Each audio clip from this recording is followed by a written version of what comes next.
When you had that third failure in a row, did you think, I need to pack this in? Never. Why not? I don't ever give up. I mean, I'd have to be dead or completely incapacitated. There are American heroes who don't like this idea. Neil Armstrong, Gene Cernan have both testified against commercial spaceflight and the way that you're developing it, and I wonder what you think of that.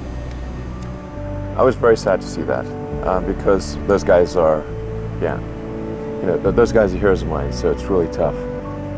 I wish they would come and visit and see the hardware that we're doing here. But I think people can choose to be not ordinary. They can choose to not necessarily conform to the conventions that were taught to them by their parents. So yes, I think it's possible for ordinary people to choose to be extraordinary.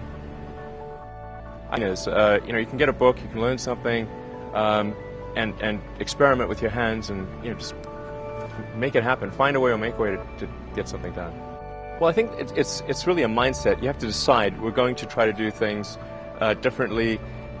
Well, provided that they're better. You shouldn't do things differently just because they're different. They need to be different and better. But I think you just have to sort of decide. Let's think beyond the normal stuff and have an environment where that sort of thinking is encouraged and rewarded, and where it's okay to fail as well. Because when you try new things, you try this idea, that idea, well, a large number of them are not going to work, and that has to be okay. If every time somebody comes up with an idea that has to be successful, you're not going to get people coming up with ideas.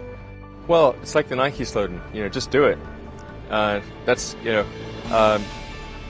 Just showing up is half the battle. Like, one of the most difficult choices I have ever faced in life was in 2008. I think I had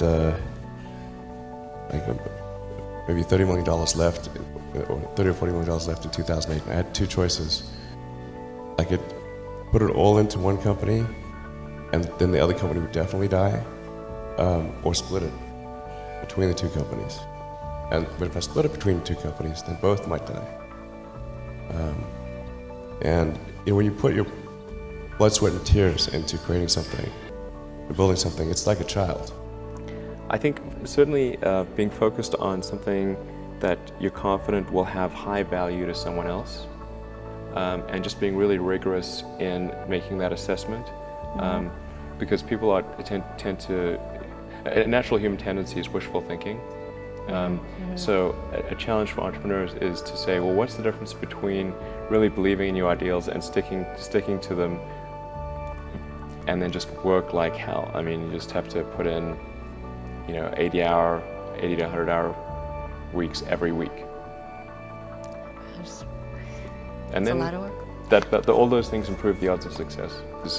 Pursuing some unrealistic dream that doesn't actually have merit. Other people are putting in 40-hour work weeks and you're putting in 100-hour work weeks, then even if you're doing the same thing, you know that in 1 year you will achieve what they achieve. You will achieve in 4 months what it takes them a year to achieve. Starting a company, you need to work super hard. So what does super hard mean? Well, when my brother and I were starting our first company, instead of getting an apartment, we just rented a small office and we slept on the couch. And we showered at the YMCA, and we're so hot up we had just one computer. So the website was up during the day, and I was coding at night, 7 days a week, all the time. And I sort of briefly had a girlfriend in that period, and in order to be with me, she'd have to sleep in the office. So work hard, every waking hour. That's the thing I would say, particularly if you're starting a company. And I mean, if you do simple math, you say okay, if somebody else is working 50 hours and you're working 100, you'll get twice as much done in the course of a year as the other company.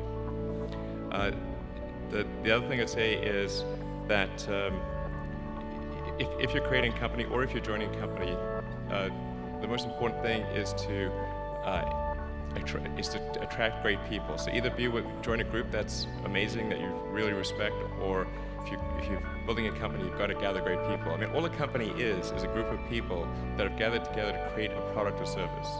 And so depending upon how talented and hardworking that group is, and the degree to which they're focused cohesively in a good direction, that will determine the success of the company.